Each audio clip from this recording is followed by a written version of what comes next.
Thomas Sankara. Thomas Sankara was born on December 21st, 1949 in Yako, French Upper Volta, French West Africa, which is modern-day Burkina Faso. Sankara attended high school in a city named Bobo Dioulasso. After he graduated, his parents wanted him to become a Roman Catholic priest. Sankara entered the military in 1966 at the age of 19. At the age of 20, he was shipped to Madagascar for officer training. While in training, he witnessed several uprisings against the government in 1971 and 1972, which would help shape his future. He began reading the works of Karl Marx and Vladimir Lenin. Their influence on him would show in his views towards politics. In 1972, Sankara returned home to Upper Volta, but his military life would follow. He was involved in a border war against Mali in 1974.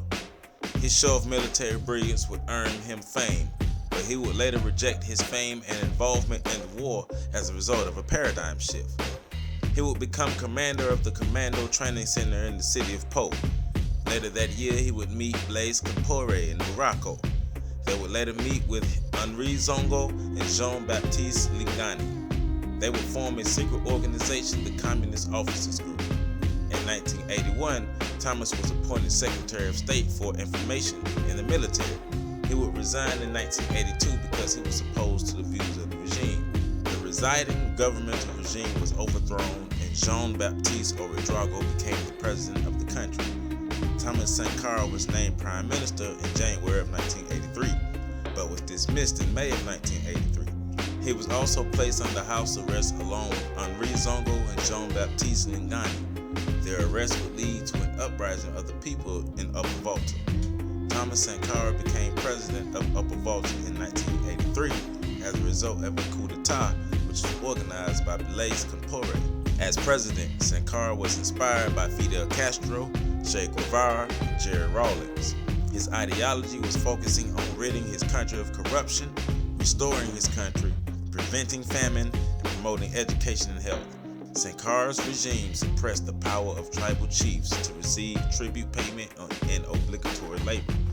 In 1984, Sankara renamed the country of Upper Volta to Burkina Faso, which means the land of the upright people. He changed the name of the country in the two major languages of the country. He also changed the flag and the national anthem. Sankara made women's rights one of his priorities. He banned female genital mutilation, forced marriages, and polygamy. He would also appoint women to positions within government and encourage women to work outside the home. He also encouraged pregnant women to stay in school. Sankara's ideals was to promote overall equality for men and women in this country. The Sankara-led government would be the first African government to recognize AIDS as a major epidemic to Africa. Sankara became popular with the people of Burkina Faso by making equality between the people and the government a priority. Sankara was named the African Che Guevara because he emulated his personal style and his politics. In 1987, Thomas Sankara was killed in a coup d'etat by his colleague Blaise Compaoré, who betrayed Sankara. Compaoré reversed Sankara's policies and quickly accepted financial aid from the World Bank.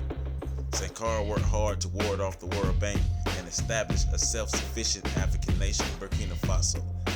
Thomas Sankara was a national hero and a true leader of the people. His sole purpose was to uplift his people at all costs. Governmental leaders who value the people they represent and resist corruption do not exist frequently.